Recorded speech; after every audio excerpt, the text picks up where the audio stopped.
Hi, I'm Annika Berman, and this was my Summer in South Asia experience. So I was in Andhra Pradesh, which is on the southwest coast of India. Specifically, I was in the city of Eluru, which is a couple hours southwest of the capital. But really, there's no city in this entire state that most of you have probably heard of. It's not very touristy at all. And outside of one other foreigner and like my specific nonprofit, I didn't see a single foreigner the entire time that I was in the state. The picture on the left and right are both of Eluru, the city that I spent most of my time in. As for my lifestyle, so I was living in company housing, which made my life a lot easier. I was actually sharing a flat with the executive director of the nonprofit. I had my own bedroom, but he lived right next door, so I got to spend a lot of time with my coworkers. And to get around the country, I was riding on the back of my coworkers' motorbikes to get to work every morning, to go out to eat. We would go get dosas every morning at 6 a.m. before we did field work, and then we would have lunch at the office where they had a private chef. And then for dinner, we would either go out to restaurants or I would cook with my coworkers at night after going to the market. So the nonprofit that I was working for is called the Fish Welfare Initiative. Their mission is to improve fish welfare in low and middle income countries worldwide, but most of their work does happen in India. And their main intervention that they do to improve fish welfare is they provide farmers with free water quality testing. Basically, farmers they only get water quality testing if they notice a bunch of their fish are dying off, in which case they'll take a sample themselves and they'll have to pay to send it to a lab. But through this nonprofit, they can get free bi-monthly water quality testing, and then if they notice an issue, they can address it early on. And this should help the farmers avoid the spread of diseases in their farms, and then it also helps improve the lives of the fishes because it's improving the water quality which they're living in for their entire lives. An example of this is the most common issue we'd see is a shortage of dissolved oxygen in the water. So we would go to farms and you would see the fish reaching their head out of the water, gasping for air, basically. So then they would recommend a corrective action and they would quickly get it resolved. I was really impressed with this nonprofit. They were very responsive to what specific tasks that I wanted to work on, and they let me work on a very wide variety. I was rotating through the different teams every week that I was there. They also had some more exploratory programs. They were always trying to make their interventions more cost-effective so that they could help more fishes with the same budget. So for example, one project here that I got to work on was the fish stunning project, trying to introduce fish stunning so that fish are rendered unconscious before being killed in the harvesting process. Some of the specific tasks that I got to work on, I conducted a data analysis project to assess the effectiveness of their corrective actions to improve water quality at the fish ponds. I also got to create Tableau charts and figures using data from a Mandarin statistical handbook for a webinar presentation they were giving to Chinese academics as they were trying to expand their operations into China. This was my favorite task, I got to author a recommendation report assessing the next steps in the fish stunning project, and I was really happy that they actually took my report out of a bunch of different, very diverse opinions and selected it, and now they're executing it, and it's become a big part of the organization's strategy going forward. And then I also did a lot of field work, so that was the waking up at 6 a.m. or 5 a.m. almost every morning and going to fish ponds around the city to take water quality measurements. Here are some pictures from the job. So we would do farm visits and take some fish out of the water to see if they had diseases and check behavioral indicators, things like that. On the bottom right-hand picture, that's at the lab doing water quality measurements and lab work at the office. And then bottom left-hand corner, I attended my first ever conference, and it just happened to be the Indian National Conference on Fisheries and Aquaculture. That was an interesting place to learn my way around a conference. But really, I think the most impactful parts of this experience was learning about animal welfare through experiences outside of my official internship. The team that I was working with was very passionate and like really embodied these values in their regular lives. I was very impressed with how much they were just willing to sacrifice themselves. So I got to visit a broiler farm for the first time. In the US, these are completely guarded. You cannot get on them at all, and you definitely cannot take videos or pictures. In India, we walked up and we could like just ask them questions about it, and then they like handed me a chicken to hold, and it was like so open. The people at the office also like took care of a bunch of stray animals. The one you see in this picture, his name is Happy. They'd been taking care of him for years. He was just a stray dog who lived outside of their former offices, and they would like regularly go give him flea medication, like individually pull ticks off of him, pay for his food. He got cancer and they paid out of pocket for all of his surgeries. So I was just really impressed by like how much they embodied their values. It was very inspiring. I also got to go see a fish harvest in real life for the first time, which was a bit disturbing. Like as I talked about before with the fish stunning project, this is what happens right now, where they like take the fishes out of the water and then they basically suffocate on this tarp for an hour. And they get a lot of injuries as they're thrashing around. And then I got to visit what my boss called a humane center, but like I'm used to visiting those in the US. When I visited this one, a lot of the animals had like maggot wounds, so like you could see inside their brains. And like this dog that I'm holding right now, she was hit by a train and is missing her 2 front legs. It was like a pretty overwhelming but impactful experience. And then just for some key memories, I got to attend a rural village's annual festival. My coworker was like, "Do you want to go camping?" And I was like, "Well, it's supposed to storm all tonight. It's monsoon season." And then he was like, "Okay, instead we're going to go to this village festival." So we showed up unannounced at their like distant friend's house where they didn't have any internet connection or electricity, so we couldn't tell them we were coming. And they were so hospitable, even though we had 4 people. And I guess long story short, I ended up like sleeping on the roof because I was the only woman, so I couldn't sleep inside, but that didn't really solve the problem of like there was a rainstorm that night. And then I was like woken. And also, since it was the village festival, there was like an EDM party going on right next door until like 4 in the morning, blasting EDM music, and I was outside on the roof. So other things, drinking toddy for the first time, like palm wine on the far right, that's a picture of a toddy collector. He was like, "What, you've never tried it?" And then he just like climbed a tree and was like, let me give this to you. And he pulled a leaf off like a bush and folded me a little like container to drink out of. And it was super cool. Trying to save a stray dog, that was, we were driving some people to the airport, me and like the executive director, and I got there. Well, we saw this dog on the side of the street on like a really hot day, and we ended up trying to rush this dog to the vet in a car, and the dog like literally died in my lap. And I feel like this experience kind of summarized like the bittersweetness and like the contrasts that you mentioned in India, because it was very tragic, and I was like sobbing in the back of this car, and then a local Indian woman like came up and she was like, "Oh my God, a white person," and was like pointing at me, and even though I was sobbing, she was trying to take a selfie with me. And my boss was trying to explain to her like dead dog, and like pointing to this dog that literally had just died seconds earlier in my lap. So there were like experiences like that where it's just like, this is so surreal. And I guess just some final comments on this experience. I would say this has been the best year of my life, and I think the trip to India was definitely a big part of that.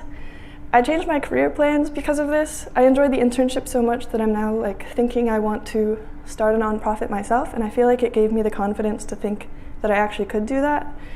And then it also, apparently I did a good job, so they gave me a referral to another charity in India, and now I'm like, there's a chance I'll go back and work on children's vaccinations next summer. So I just wanted to say thank you so much. This was such an incredible experience, and thank you for listening.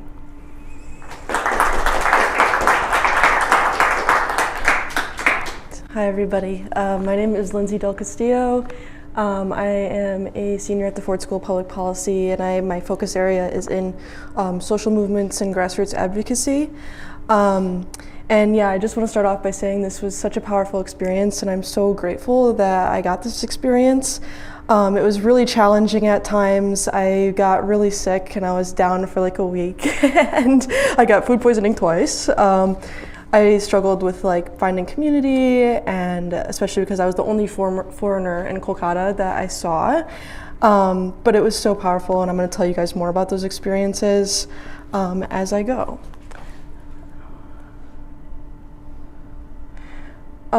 So first, I really want to talk about I want to address the concern regarding what it actually means to help and what it means to work abroad, in order to give sense of my philosophy, why I went, and why I do what I do. Many people engage in international work in order to help, but what does it actually mean in this context? International work is not something to be done without thought and consideration. For centuries, Europeans have used justifications of helping morality, modernization, Christianity, and science in the process of colonizing the world. As a white person, an American, someone from the imperial core, and someone who wants to do international work, it is of dire importance to recognize the colonial history of international work in the present reality of volunteerism. Before going abroad, I asked myself what my purpose of being there really was. I recognized that through my small amount of time there, a large difference was not going to be made. I recognized that people living in India know more about their cultural, socio-political circumstances and the solutions to solving these issues than I ever will.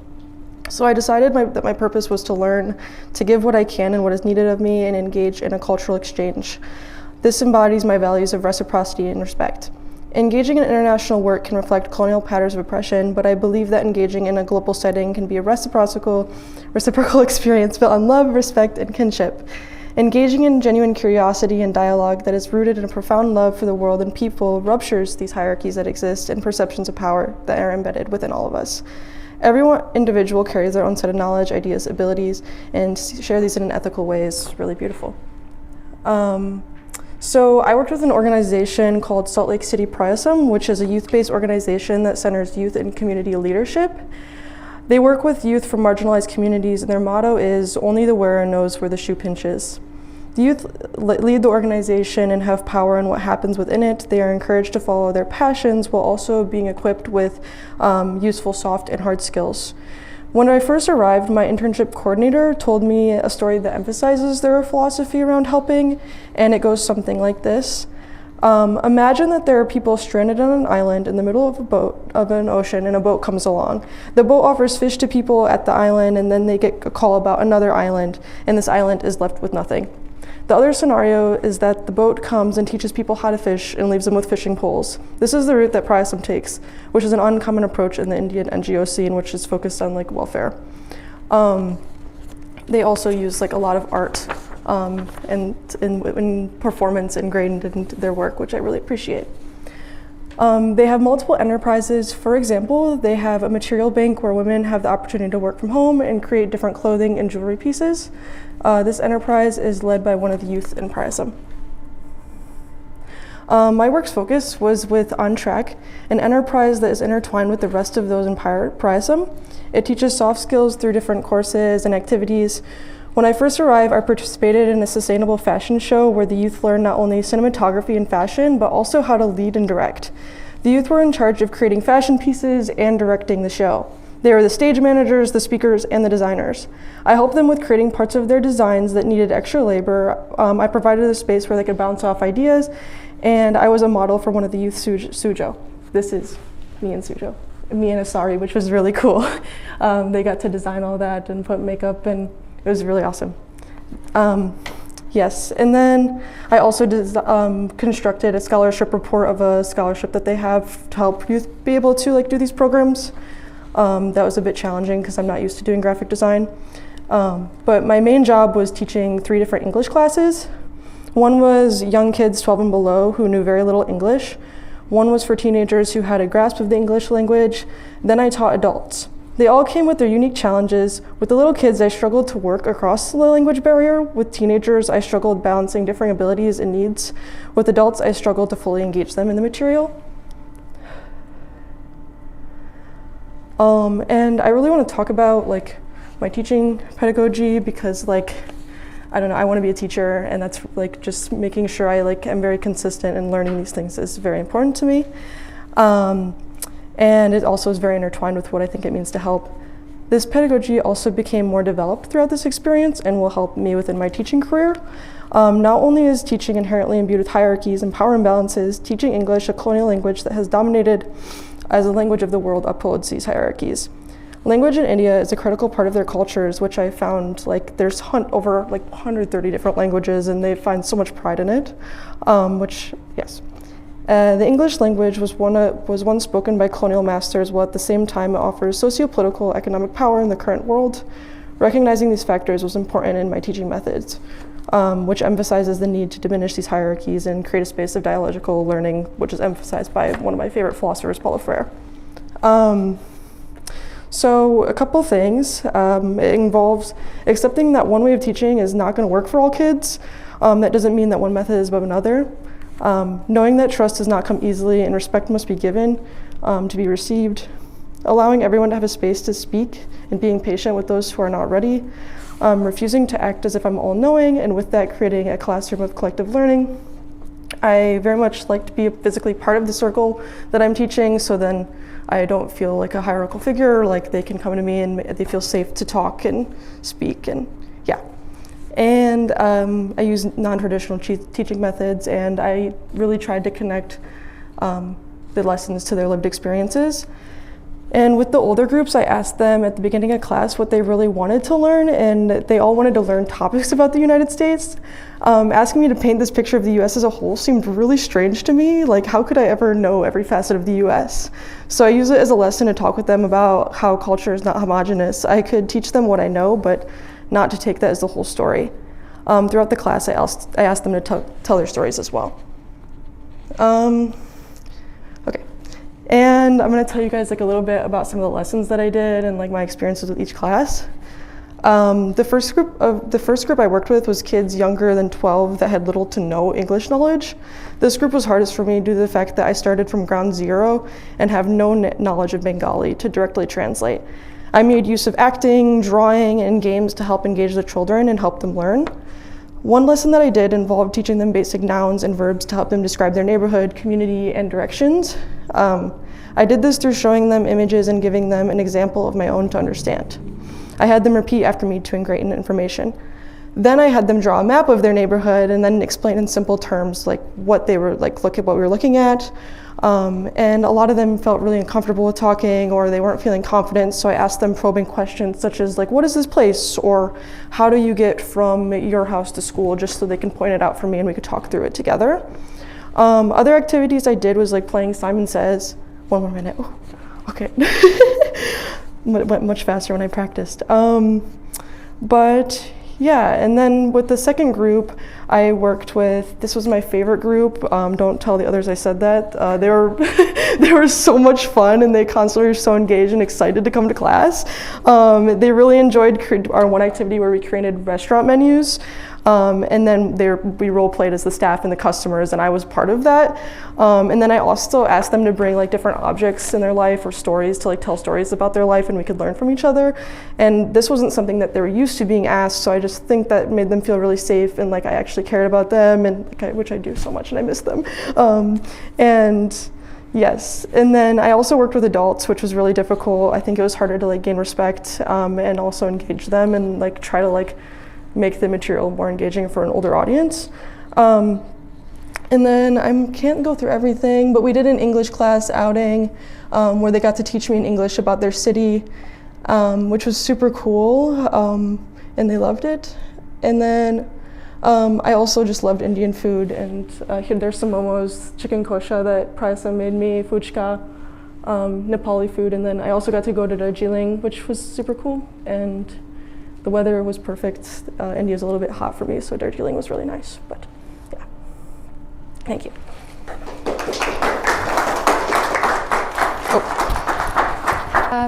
Hi everyone, my name is Anika, and I wanted to look at healthcare practices of pregnant women and children in rural Bangalore. So a little bit about me. I'm I'm a neuroscience and creative writing major, so something that I really care about is storytelling and people's experiences. I just really love learning about people beyond just like how they are from like a scientific perspective, but also from a storytelling and literary perspective. And I think that's like a big part of why I care about healthcare so much. And that's kind of a big part of why I wanted to go on this journey. And besides that, I was in rural Bangalore, and the specific town I was in Chintamani. And there is a government hospital in Chintamani which services a ton of different rural areas around it. And it's kind of like a feeder location where a ton of people travel long distances to go there. So today I'm going to reflect on just like cultural experiences and the cultural enrichment that I experienced, and also just working with the National Immunization Program and their practices. And then something that I was super interested in, and I really had a ton of freedom working at this hospital. The staff was super helpful, and they asked me if there's anything in addition to working with the immunization program that I wanted to do. And I had noticed kind of some ethical disparities with the use of PPIUCD insertion, and this is, to clarify, that's an intrauterine contraceptive device that is inserted after the birth of a child. And there's some interesting ethical practices with this, which is why I wanted to research it. And I'll also just go over some overall takeaways. All right. So in Chintamani, I was able to stay in my ancestral home on the outskirts of Bangalore. I have some distant relatives who live in that area, and my mom was able to contact them for me to have a location where I could travel back and forth. This right here is Kailasgiri, which is a hilltop that is in that area, and it's a beautiful area where there's like a temple at the top, and we hiked it like a few times. It was very, very lovely. Something that I thought was just really beautiful was just the way that the homes were built. It was like so different. Homes are like made of like concrete, granite, solid wood, and they're all very like colorful, and everybody has their own gardens with like tropical fruits, animals, and like a lot of the times when you'd go to someone's home, they'd offer you fruit, and you'd have to like bring them fruit as well in return. And I thought that was like a really sweet like symbol of respect and kinship. And I found a really like strong sense of community with everybody, and the way that they really prioritized family and really associated with family. It seemed like everybody lived with their parents and, you know, spent a ton of time with family as like a huge priority, which I thought was really lovely. So my work with the National Immunization Program was particularly in the Women's and Children's branch. I learned about India's immunization system and their community organization because a big struggle with the immunization program in its existence is the fact that they have to reach a huge area, and a lot of these people are spread out, and so they have to have like this really like complicated system in order to keep track of every single individual, and they keep up a very high vaccination rate. I also like observed their tracking systems, the way they did it. It's like super thorough, and there's sort of like a thing where they have ASHA workers, which are these accredited social health activists, and they are assigned these specific regions, and from there they have a bunch of people that they have to keep track of, and they report that to the government hospital. I also learned about the cold storage system and how the vaccines are rurally distributed, and was able to do some field work which was very interesting. And I'll talk about that more. So this is just like a figure depicting the decrease in disease burden due to the vaccination program. And it is like incredibly high in the way that it has like affected mortality rate and everything. And it's like has had a huge impact on like India, like nationally. So this is the cold storage system. Basically, the immunization, the vaccines have to travel really long distances before they arrive to the beneficiary. And so the big difficulty with vaccine transport is the temperature regulation. It has to be very strict and controlled, and so there's a ton of precautions in case for this. And we were able to observe like in person, this is kind of them injecting the vaccines for the people. That's like their setup. And there's stickers on every bottle that makes it clear whether or not the temperature has changed and whether or not it's like acceptable to use. And sometimes even just like sitting out like that, even with the ice packs, it's not safe to use. They always have to check before they give it to someone. And this is another little transport system for it. And I thought something that was really cool is like they were very clear about providing education on why they were providing these vaccines, because a lot of times they're giving these to like very like infants. So these are very young children, and the children like cry and scream and they get really upset about it. And so the purpose of this is to like have the parents feel more comfortable about, you know, having their children get like injections that make them cry. And then this is a gambusia fish that I saw in a water drum, which I'll explain more about. I also got to do field work on like preventing mosquito-borne illnesses. So specifically like dengue fever is a huge issue in India. And so families rurally store water in drums because of like water scarcity. And this risks the birth of like mosquito larvae, and that can cause dengue fever. So health inspectors will check door to door, go to these homes in these areas, and check if these people have still water in their homes, and if there's mosquito larvae breeding in it, and also check all their water drums and everything, and educate the residents on avoiding this. Oh my gosh. 1 minute, okay. So I was able to participate in this and do some surveys with this, and one of the solutions is the gambusia fish, which like does like a sort of biological control. And then I'll try to go quickly through this, but PPICD is the ethical concerns about this with the target-oriented family planning policy is that a lot of patients are not aware of this being inserted into their bodies after having this, having childbirth.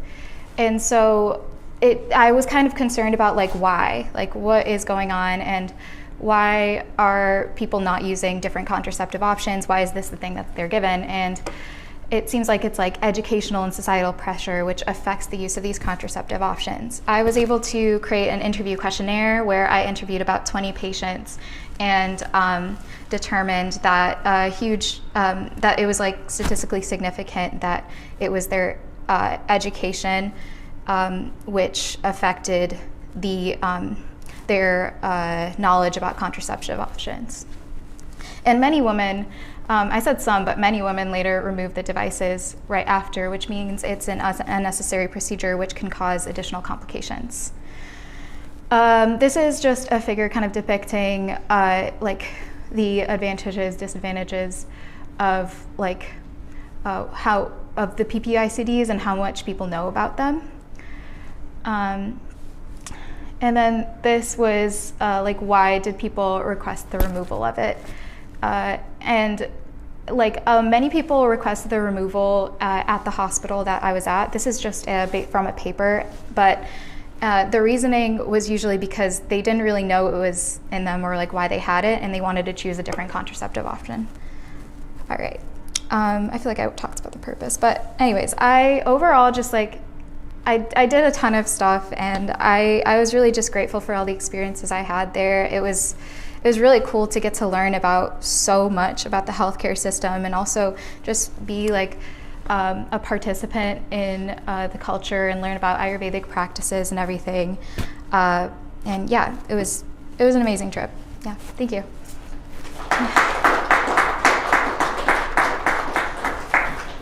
Hi everyone, my name is Varshini and I'll be presenting about my fellowship experience in Manipal. So just a quick introduction about me. I'm a third-year student in the College of LSA and I'm on the pre-med track. And outside of classes, I involved in a lot of volunteering, and I also like to mentor high school students. And whenever I get some free time, I also like to crochet, hike, play with my dog, and go shopping at Costco.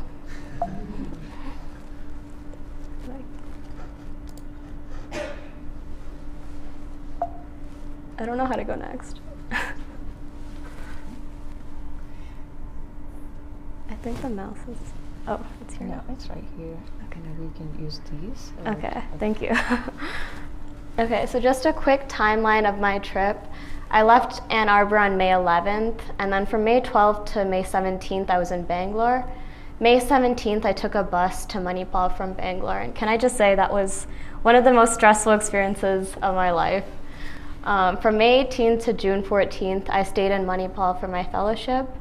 June 14th, I left Manipal via a plane, which was more comfortable but also more expensive. And then the last few days, I stayed in Bangalore, and June 18th, I was back in Ann Arbor. So why did I choose to travel to Manipal for my fellowship? Well, I really wanted to stay somewhere within Karnataka because my family speaks Kannada at home, so I felt that I would be more comfortable in the state of Karnataka. I also really wanted to do some sort of project related to rural public health. So Bangalore wasn't the best option for me because I felt the NGOs were a little bit too urban with their work. But Manipal is a well-known and safe college town. It's a smaller town. And then I also found out that Kasturba Medical College has a very unique and well-established community medicine program, so that really attracted me.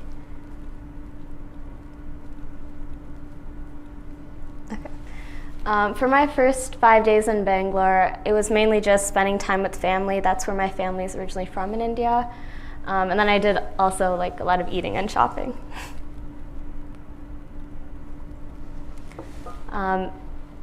May 18th, I arrived in Manipal, and that's when I started my fellowship. I checked into my hostel and explored the college campus to get familiar with the area. I also did sightseeing in Udupi, which is the neighboring larger town. I went to the beach and the Krishna temple, which is pretty famous. And I also started the fellowship later that week. My first day, I went to a breast and cervical prevention camp in Kundapura, and I also visited the Kodak Community Health Center. Here are some pictures of the beach, the Krishna temple, and that's the view from my hostel on the campus. I also got an ID, and as you can see on the left, that was the bus stop that I would take every day in the morning with the final medical students, the medical residents, and community medicine faculty to all of the rural healthcare sites. The bottom picture is from the cervical cancer prevention camp, and on the right you can see all of the blood tests and lab work offered at the community health center. And if you look closely, you can see the costs are like 10 rupees, 50 rupees, which in US dollars like 50 cents or less. So very affordable because these communities can't really afford to spend a lot of money on basic health care. The next week, I visited the Brahmavara Community Health Center. I also visited an Anganwadi, which is a center that's focused on eliminating childhood malnutrition. And along with the first-year medical students, we taught them how to wash their hands properly and make healthy food choices. I also visited the Kumbashi Primary Health Center, the Udupi Government Maternity and Children Hospital, the Udupi District Hospital, and the Kundapura Taluka Hospital. And these are just some pictures from visiting those health centers. And in the middle, you can see the Anganwadi where we were talking to the young children. The next week, I visited the Asare Center, which was a psychiatric and intellectually disabled, a lot of psychiatric and intellectually disabled patients were there. I also visited the Kapu Rural RMCW home. And the RMCW homes are a center where pregnant women can get a lot of health care, and it's also focused on implementing the national immunization schedule for newborn children.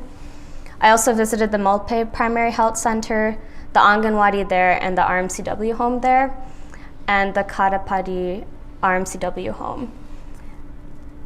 And that week I also made it into the local newspaper because Kasturba Medical College was celebrating World No Tobacco Day. So if you look closely, I'm wearing the red shirt in the front.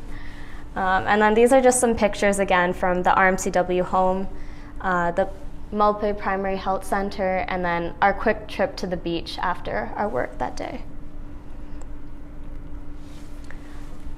Later in the summer, I started transitioning into shadowing in the OBGYN department of the Kasturba Hospital. I saw a lot of things, including live birth for the first time, which was an amazing experience. I also went to several free psychiatric camps with a family friend, Dr. Venkataya Bandari. A lot of these camps were focused on psychiatric care, but also alcohol and substance de-addiction. And I thought it was really interesting that some of these camps were held in like the temple and the church, because some patients wouldn't agree to stop drinking alcohol or start their de-addiction treatment unless God or the priest at the temple told them to do so. So it was just a cultural difference. And then in my last few days, I visited the Hasta Shilpa Heritage Village Museum, which was just a preservation site for Karnataka architecture and historical relics. So here are some pictures of me standing with Dr. Ashwini Kumar, who is the head of the community medicine department, shadowing in the operating theater, a picture with me and Dr. Venkatara Bandari, and a picture from the free psychiatric camp. And then I just made this diagram to kind of tie all of the health centers together. So at the lowest level, they have these sub-centers called Asha and the Anganwadi. So the Asha workers are people who are trained to go within the village and teach people about immunization and disease prevention. And the Anganwadi are the centers dedicated to fighting childhood malnutrition. A step up from that are the primary health care centers. So these are usually just one center with one primary care physician. And then there's also the RMCW home at that level, which serve 30,000 people per center. And then if patients need some sort of additional referral, they can go to a community health center where there's the family physician, but there's also pediatrics, obstetrics and gynecology, Ayurveda, some more departments. And if they need even more referral, they can go to the district hospital and Thalik Hospital for more specialties, and those hospitals serve around 1.2 million people. And then at the highest level is tertiary care, which serves several million people, and these are government medical colleges and state hospitals. And the whole government healthcare is kind of targeted towards lower income communities because it's all very low cost care. And additionally, if patients are below the poverty line, then they can apply for something called Ayushman Bharat, which is an insurance, and they can get 5 lakhs of healthcare for secondary and tertiary care free per year. So people who are of upper class, they tend to want private healthcare systems, which is separate from the government healthcare, but that also costs a lot more money. And then some of my takeaways from this summer, I learned a lot about the Indian government healthcare scheme, and I really was able to observe how these public health measures are implemented, which was a great experience. I traveled to India for the first time alone, which is something I'm proud of in and of itself. And I became inspired to learn Kannada more. So my family does speak Kannada at home, but personally I'm not fluent in Kannada, so I thought it would be good to start taking classes every week, so I'm starting that. And after this whole experience, I definitely have a different idea about the kind of physician I want to be in the future. When I started college, I thought, I want to be a surgeon, like in the operating room all the time. But now I think I definitely want to be more of an advocate and to continue this global health work. So I'm also considering maybe pursuing an MPH in the future. One thing that I definitely didn't expect was also the rain. It was the peak monsoon season, and even though my parents had warned me about the monsoon, it was rain I had never seen before in my life. I definitely want to visit India again. The people were very warm, and I made so many friends. So yeah, it was a great experience. So thank you so much to CSUS for the opportunity, and yeah, I'm so grateful. Thank you.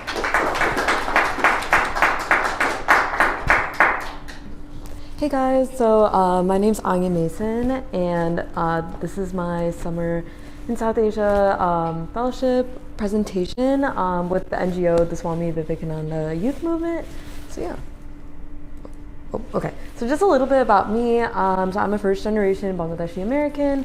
I'm currently a senior undergraduate student studying biology, health and society and international studies with my subplan in global environment and health. I'm currently interested in doing a master's in public health with a focus in either global health, global epidemiology, or health policy. And in my free time, I enjoy playing tennis, trying new foods, and spending time with my friends and family. Oh, okay. Okay, I guess this looks a little confusing, but this is basically my internship overview. So I basically stayed between the cities of Mysore and Sargor in India. They're only an hour away, but I had different experiences throughout them. So I did flip between the two areas a lot. But yeah, I'll go into that momentarily.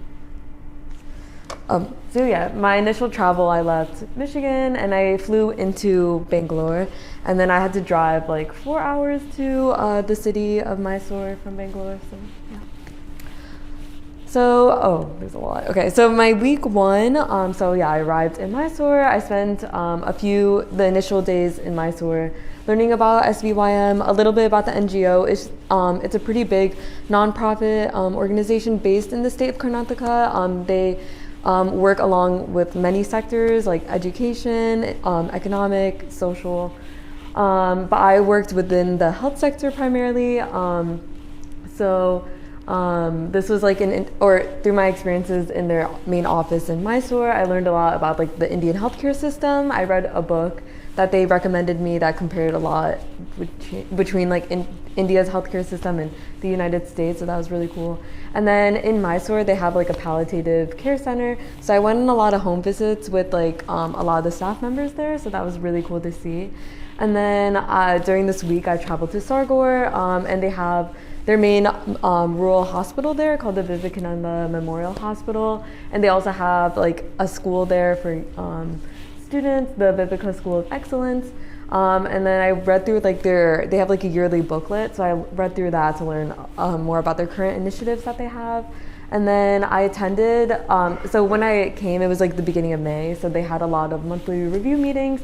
So I learned a lot, even though they were in Kannada and I can't really understand it. It was still cool to see them like discuss like certain monthly reviews and like what they plan for the future.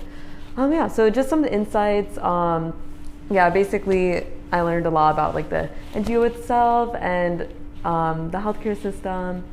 And yeah, it laid like the groundwork between like where I would be staying during this month of my time here.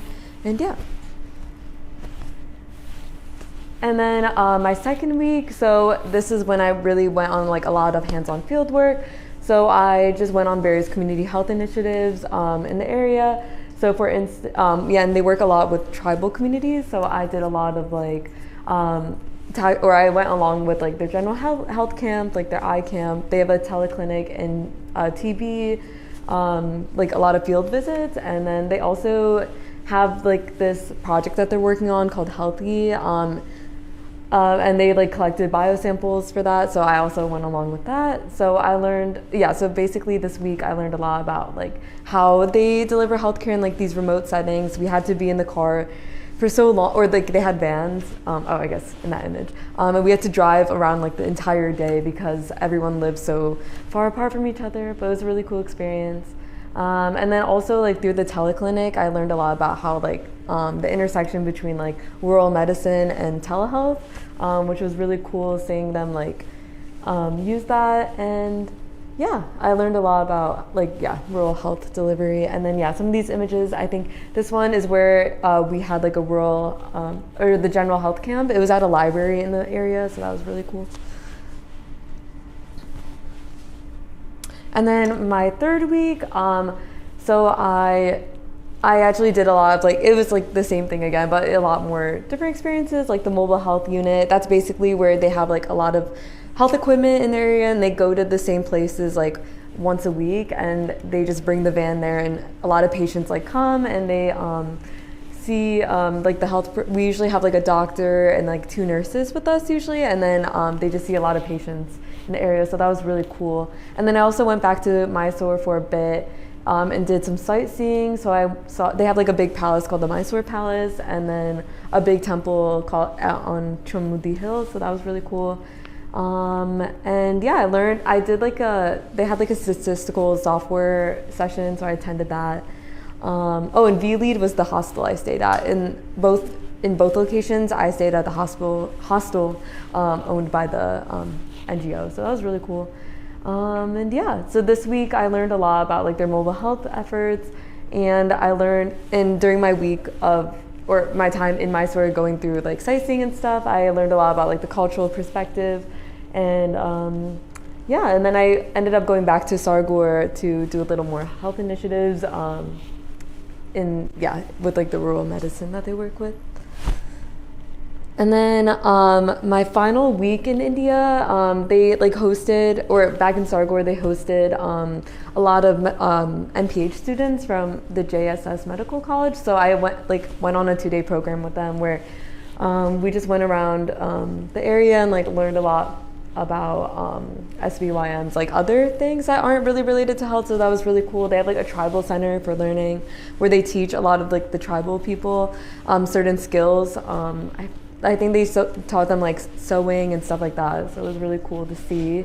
And also they have like a rural livelihood center where, again, similar things, they taught them certain livelihood stuff, so that was really cool.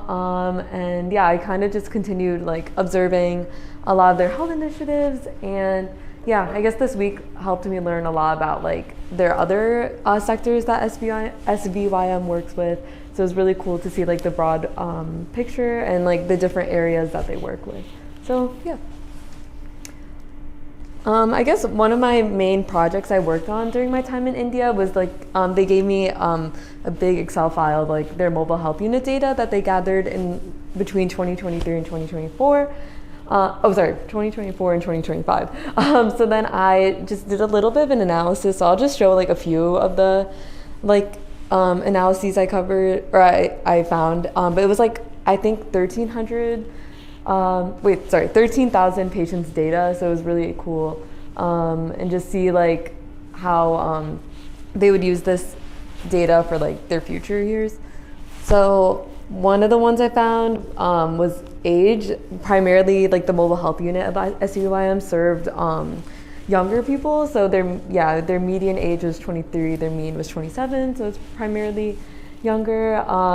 So I was just like, for my insights, I feel like this data could help, or would help them like have like different service offerings that's more tailored to younger patients. But yeah, that was a cool one I saw. And then another one, I cross-referenced age and diagnosis.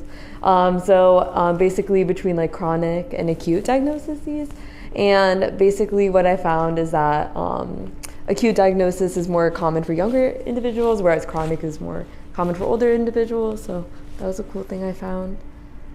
And yeah, so that's basically it. Some of the skills I've gained in this experience, when I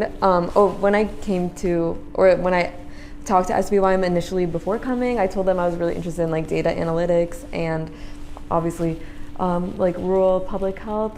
So I learned a lot about data analytics. So that was really cool. like certain population health trends with the mobile health data. And then I learned a little bit about SPSS, the software I mentioned earlier, so that was really cool. And then another skill I've gained is cross-cultural communication, because I had to interact a lot with like healthcare professionals and the NGO staff. And again, I did not know how to speak or interpret Kannada before coming, but I learned a little along the way, so that was really nice, despite these barriers. And then again, I had to use a lot of like nonverbal communication observation, but that was a cool thing to learn. And then just cultural humility, learning to like respect and understand like local customs. Like for instance, at the hospital they had like an Ayurvedic department, so that was cool to see. And just learning more about it. And then just adaptability, like navigating unfamiliar environments and initiative. I had to ask a lot of questions. But it was a really good experience. I made a lot of friends. I still talk to this day, and I'm still connected. I'm actually writing like my senior year thesis based a lot on like the NGO work I did, so that's really cool.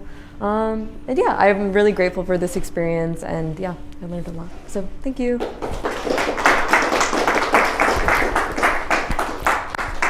Okay, hi everyone, I'm Vishalakshi Mayappan, and I am so excited to talk to you all about my experience last summer in South Asia.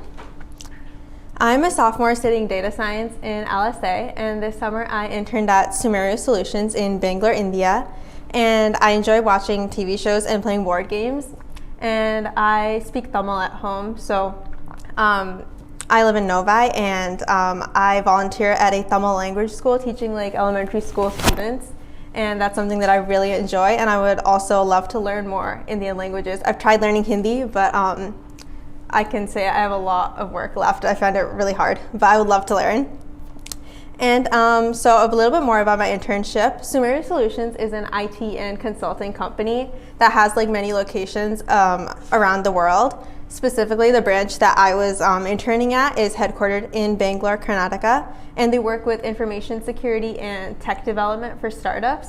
And they recently launched a new product, Bowman.ai, which is what I was helping with during most of my time at this internship.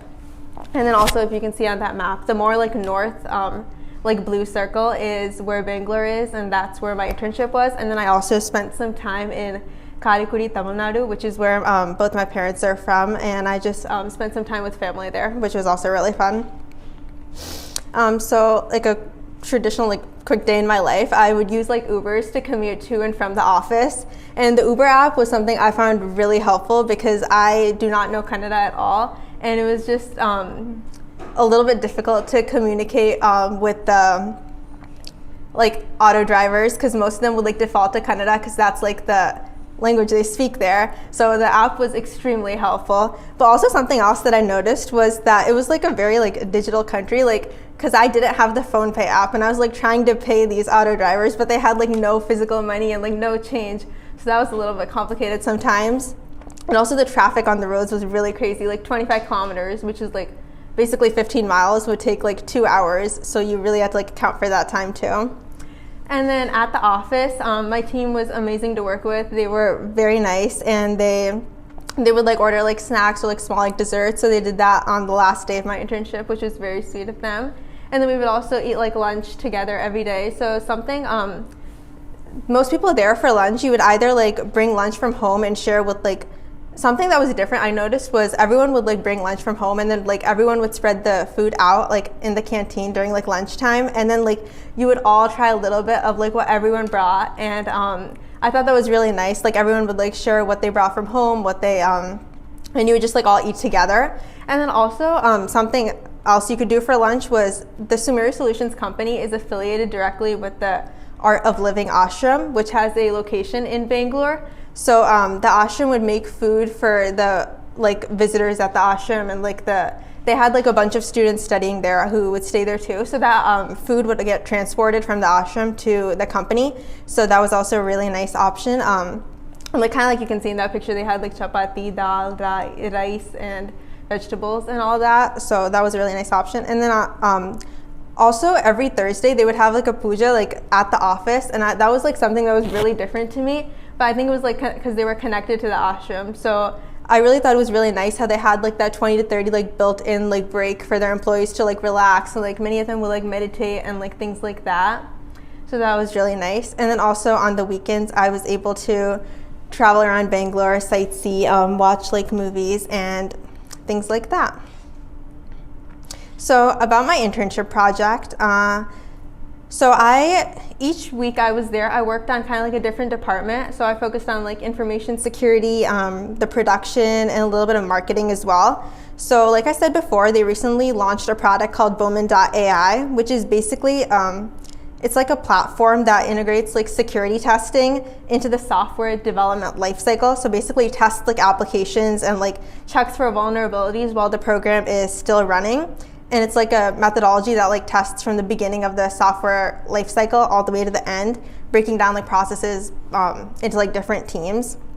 So the first 2 weeks I did a little bit of a comparative analysis between like Sumeru Solutions' product and the products, like other ASPM products that have already been released. And I think this was helpful, and I think why they told me to do this is because when you're like releasing a product, obviously you want to like see what other companies who already have this product out, like how they've been successful, what they all like have, and what you should probably have as well. And then also something else is that what other companies don't have that would be beneficial for Sumeru to include in their product. And then in week 2, I kind of did the same thing, but instead of just specifically comparing the Bowman.ai product, I compared Sumeru Solutions as a whole to other cybersecurity companies. And yeah, the goal was just to like better understand how it stands in relation to its peers, and just like think about strategic like improvement, like opportunities where they can improve. And then in week 3, I switched departments a little bit, and I researched a little bit about like the top 5 emerging technologies, and I explored like the technologies and their current use cases right now, how they're predicted to be used in the future, and and which ones Sumeru Solutions should focus on. So a lot of just like external analysis where I'm comparing Sumeru Solutions with like their competitors. But something else I did in week 3 was a little bit more internal. So I did a production defect analysis where I had information from one of Sumeru Solutions' clients, and it was basically focusing on like the developers and like what real world issues they were solving, and how much time each developer was spending on that, what severity the issues were of. And this was to help the company like understand hiring needs and like how developer employees are currently performing, and how to like better support them to like be able to fix these issues in a more efficient manner. And then finally in week 4, I learned how to use PostgreSQL, which was a new database that I have never worked with, and that was really interesting to learn. And so basically I was tasked with like updating a dashboard that was originally built by an employee a couple years ago, and they asked me to like go through the data again and like create new queries and like update that data for the current stats right now.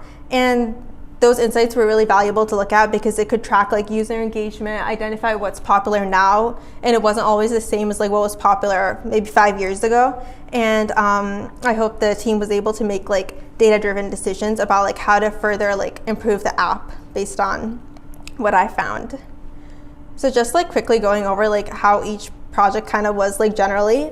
So first I would like do like research and like data collection. This definitely took the longest time because there were like 20 variables I was finding data for. It was like all over the internet, and it just took me a really long time. But I learned how to like clean data and like better prepare it so I could use that in the future for like analysis. And then also gave me like a clearer picture of how like public data that's just like available to everyone, how you can like personally use that for your own like internal growth, and how like companies can benefit from that.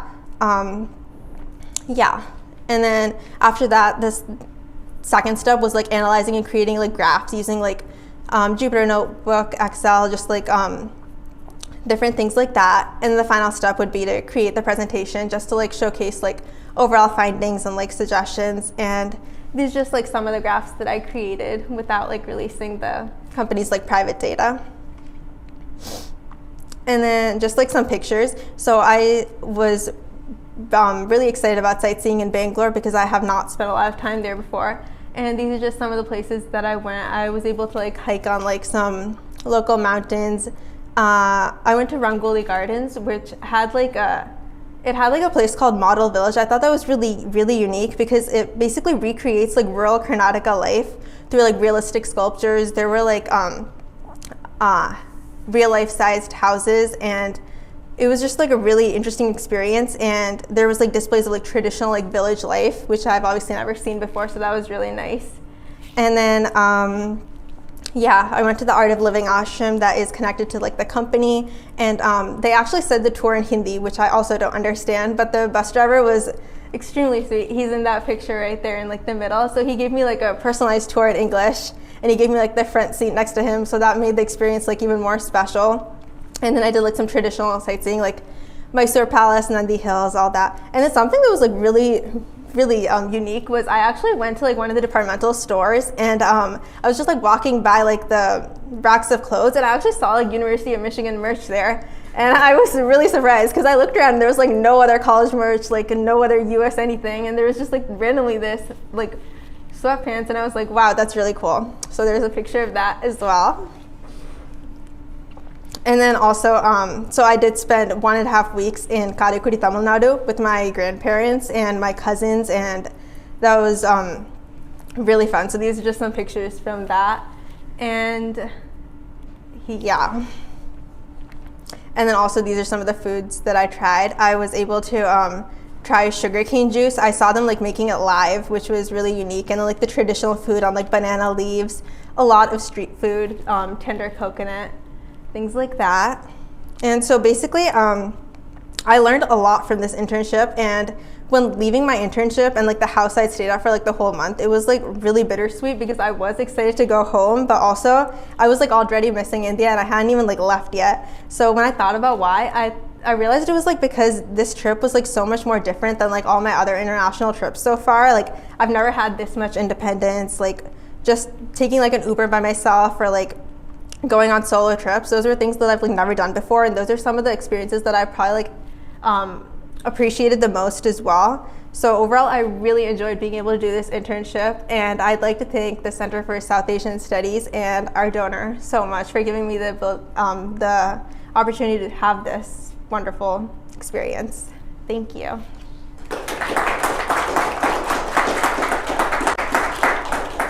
Hi everyone, my name is Disha Sankolkar, and this was my summer 2025 in India.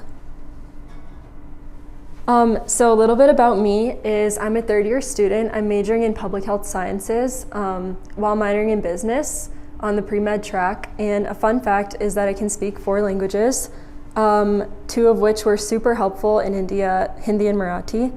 And I guess I'm wearing the same shirt as in this photo. So the NGO that I volunteered at this summer was Janakalyan Blood Bank. It's located in Pune, Maharashtra, and it's really an amazing organization. It's for the size of the organization, it's 4 floors, and it's pretty small building, but it's located right in the heart of Pune, and they are fully functional from every step of the blood donation process, from screening to donation and collection, into like testing, cross-matching, component separation, storage, and even supplying to the 20 major hospitals in the area, which is really amazing. And just so it's so clear how dedicated the team there is. They also do weekly blood donation camps with other local NGOs, and they have a really fascinating thalassemia initiative, which I'll talk about a little bit. So this summer, I learned a lot about thalassemia. This is a genetic disorder which is life-threatening as it impacts the hemoglobin production and leads to a shortage in healthy red blood cells. And it's especially prevalent in Southeast Asia and especially in India. So it requires monthly blood transfusions for the entirety of one's life, and these transfusions occur for an entire day. So you can imagine just how strenuous that can be on an individual. And then the alternative could be like bone marrow transplantation, but this is very invasive and also very costly, so it's not a very viable option for a lot of people. So as far as the initiative goes, Jana visits hospitals locally, and it gives free thalassemia testing for mothers who are pregnant. And if a mother is found to have thalassemia minor, they will test the father. And if the father is found to have thalassemia minor, they will actually also test the fetus, which they have a partnership with a local mother and child care hospital for, the fetal testing. And then they also have free blood transfusions for thalassemia patients at certain local hospitals, which is really an amazing testament to their work. And this was a really interesting act that I learned about. It's the Indian Medical Termination of Pregnancy Act, which was amended in 2021. And basically, this is a public health measure that allows for the termination of the pregnancy of a fetus who's detected with thalassemia major if it's detected within the first trimester. Because this will prevent the birth of a child who would have to experience those monthly and lifelong transfusions. Also, the severe medical expenses that would be associated with that, and just the family trauma of having to see a child undergo that and undergoing it yourself. So I was actually really coincidentally super lucky to be there on World Thalassemia Day, which was on May 8th. It was my third or fourth day at the organization, and I was just thrust into this amazing rally. Somebody gave me a red shirt to wear and gave me a sign, which I could not read, but I know that it was very informative for people around us, because they were kind of like looking and engaging with just what we were doing. And it was meant to attract a lot of attention, because one of the major issues with thalassemia is just a lack of awareness. It's not routinely tested for, so this was an issue that they wanted to combat. So they actually had some really loud drums at the front of our rally, and then they also had this beautiful chariot with the children to transport these children who do have thalassemia, just to really bring to the forefront like who we're doing this all for. So this is a little bit about my volunteering experience. I helped out in a variety of different departments, pretty much the whole spectrum that I described earlier, and also at the blood donation camps, and just anywhere that they needed extra hands, I was there to help. And it was really amazing. This is one of the friends that I made there. She's super sweet, and I still keep in touch with her. The community at Jana was just amazing. They are such a tight-knit group. They were so welcoming to me when I first got there, and it was really funny to be there as an American, because they were all really confused of how I looked like them, but wasn't actually like really Indian. Especially that was evident when I thought I was speaking very fluent Marathi, but it came out clearly that I was not a native. But yeah, they have a really great community, and they also, I think somebody mentioned this, but they do share food at lunch, and they pass around their dishes for everybody to try. And it's actually kind of considered rude to not take a taste of everybody's different foods. So I thought that was really sweet and a way of showing love in this culture. And then they also were so kind and thoughtful and gave me a traditional going away ceremony, which is pictured at the bottom over there, on my last day. So I also had the opportunity to go with the Mother and Child Hospital to Arandi, which is a rural town on the outskirts of Pune, and they were doing free women's health screenings at this week-long religious camp that was happening there. And they do all these amazing things. So physician consultations, they give over-the-counter medications, and actually give pap smears there and breast exam protocols. So I was able to observe most of these things, and I also helped to describe the patient experience a little bit from Marathi to English to the doctor, which was really cool, because I think there's some phrases that are just used conversationally and don't directly translate between Marathi and Hindi. So that was a really cool experience, and I feel like we were able to really make the patient feel comfortable with the power of language, which was super meaningful, and I hadn't really truly appreciated that before. And a lot of these patients were hesitant to do some of the more invasive things like a pap smear, but we did try and emphasize to them that we were doing it for free and this could be very costly, and it's also a necessary preventative measure. So it was really meaningful to be able to facilitate that through knowing the common language. And then I also got to explore Pune a lot. We went to Shaniwarwada, which is a very famous historical site. One of my friends who I met there is a student at Ferguson College, so she took us to FC Road where we did haggling with some of the local shops, which was a really fun experience. And they actually did tell me to be quiet because the moment they heard my accent, they would have hiked up the prices. So that was funny to see. And then I also got to ride in the rickshaw, and my friend had a scooter, and she was like, you should definitely, try to ride on this. And my mom was a little concerned when she saw that picture without me wearing a helmet, but it was a really great experience, super fun. I also got to try so many different foods in Pune. Every day at Janakalyan in the afternoon, they would have chai and biscuits for us. I also got to try like Bombay sandwich, which Pune is about 2 hours away from Bombay. So that was really, really delicious. One of the volunteers actually brought food from home, and she gave me some of it to try, and it was super duper yummy.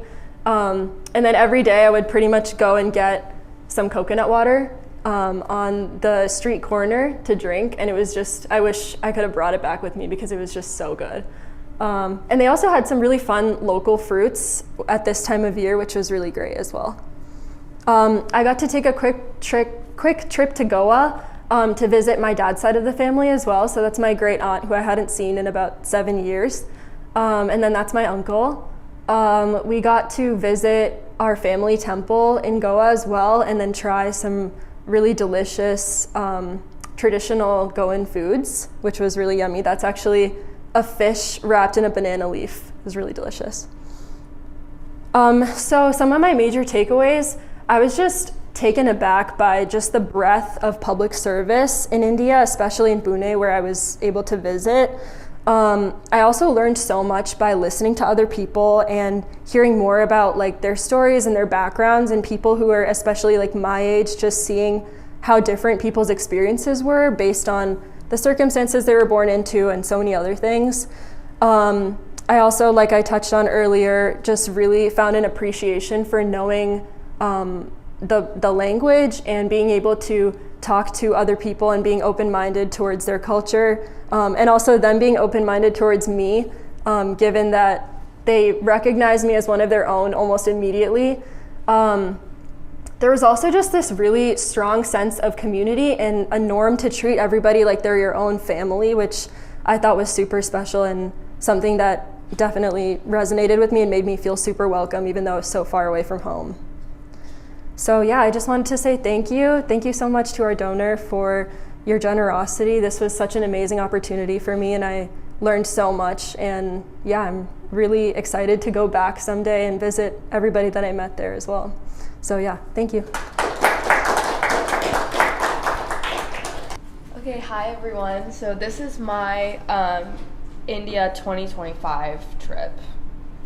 So a little bit about myself to begin. So my name is Opal. I'm a junior. I'm studying public health and disability studies with a minor in writing.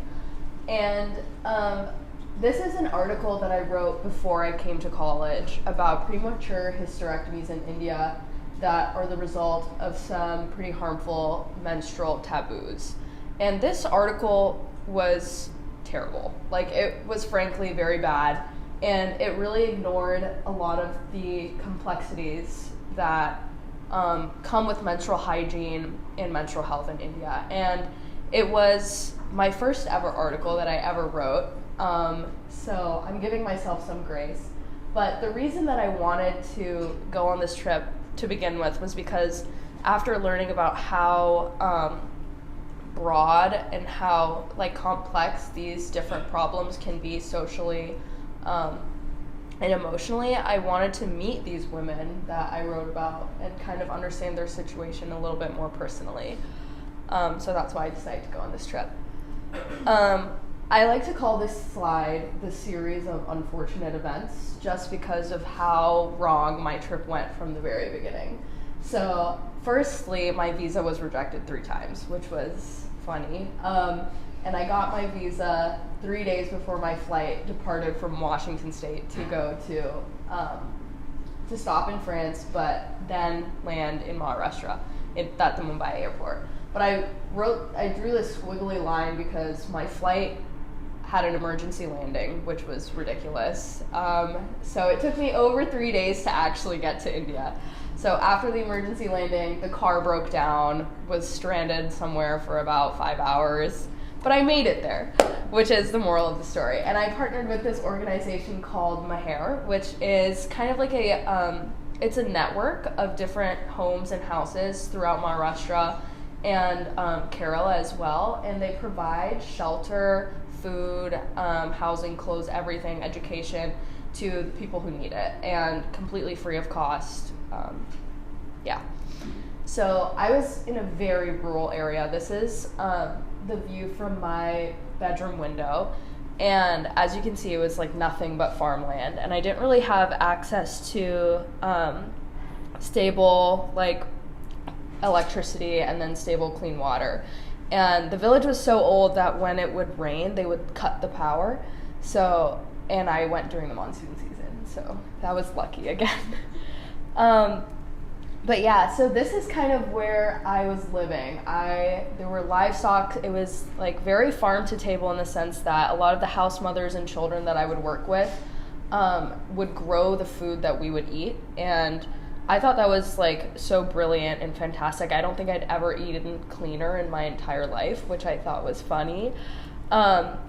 And this little clearing where it says Rising to New Life, this is kind of the center that I stayed at primarily the entire time that I was in India. And it housed over like 500 children under 18 and then about 100 women as house mothers. And they also lived with them. And I lived right alongside them. So I was with them pretty much 24/7 every single day. So yeah, one of my main responsibilities here in India was kind of as like I was there to learn and to experience, but I was also a teacher, which I thought was very interesting because I had never really been involved in teaching spaces as much as I had been in India like this before. So these are some of the girls that I worked with, but I taught English classes alongside as like job readiness skills, so like interview skills and like what a resume is, what a cover letter is to a lot of girls. And then I also would teach like menstrual hygiene and then safe relationships, what I thought was like super important, especially for young girls who didn't really have access to sex education and menstrual health education, as well as like they didn't really talk about relationships with their families, or it wasn't really talked about amongst like their community members and stuff like that. So I thought it was very important to be like very open with these girls, and especially like kind of they called me Opal Didi while I was there, which I thought was very cute, but kind of embody that role while I was there, just so that we would foster kind of an environment that allowed them to ask questions, even if it was kind of uncomfortable. So yeah, I think one of my favorite stories about teaching was when I was trying to teach a girl about an interview, and I was like, okay, like they're gonna ask you about your greatest strengths and then your greatest weaknesses. And I was like, okay, so if I were to ask you, like, what is your weakness? Like, what are some of your weaknesses? And she was like, oh, I'm just so lazy. And I was like, oh, like, I don't think you can say that. But it kind of just solidifies the point that, you know, you have to teach these things, and not everyone like has access to material like this to learn. Another reason why I wanted to go to India was because I wanted to be more involved in like the arts, and like why how art can be so impactful to communities. And when working with like younger children, I used a lot of art in order to like kind of get my point across, as well as like yoga, which I do consider an art. And I got super involved with yoga, and I was able to see how traditional yoga practices within the village actually shaped like their health outcomes, which I thought was very interesting. A lot of the house mothers said that they would wake up every morning and do like a yoga flow every day in order to like make sure, you know, their circulation like everything was feeling good. So I thought that was like a very central aspect of my trip to India. And I worked very closely with a nurse named Sanchi, and she is to the left of me in this photo. But she was a nurse at the center that I was at, and she was very in charge of kind of like distributing medication and making sure everyone's health needs were met. And obviously one nurse for about 600 children is not enough. So she needed lots of help. But I would say like the diversity of the, I don't want to say issues, but the health stuff that she would have to do was just so wide that I don't think I would have ever been able to see something similar in the United States, which I thought was like so valuable here. And this is just like one of the babies of the house mothers that was there, and I think this is the cutest baby I've ever seen in my life. So, yeah. Halfway through my trip, I was accompanied by 3 Swiss medical students that became my roommates. So that's Leo, Jeremy, and Sebastian. And this is kind of where we stayed. My window is on the left and their window was on the right.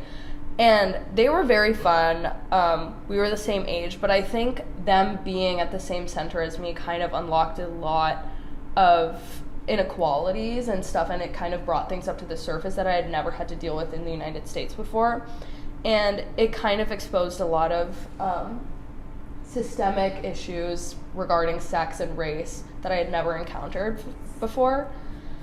And that being said, I think that my trip to India was one of like the best experiences of my life, but I learned that advocacy is extremely important in all facets, in the way that I had to learn how to advocate for myself when it came to, you know, making sure that my needs were accounted for and that these white men were not being treated, which they were being treated far better than me, and it was something that I had never experienced before, but advocating for myself during this trip was one of the hardest things that I'd ever had to do.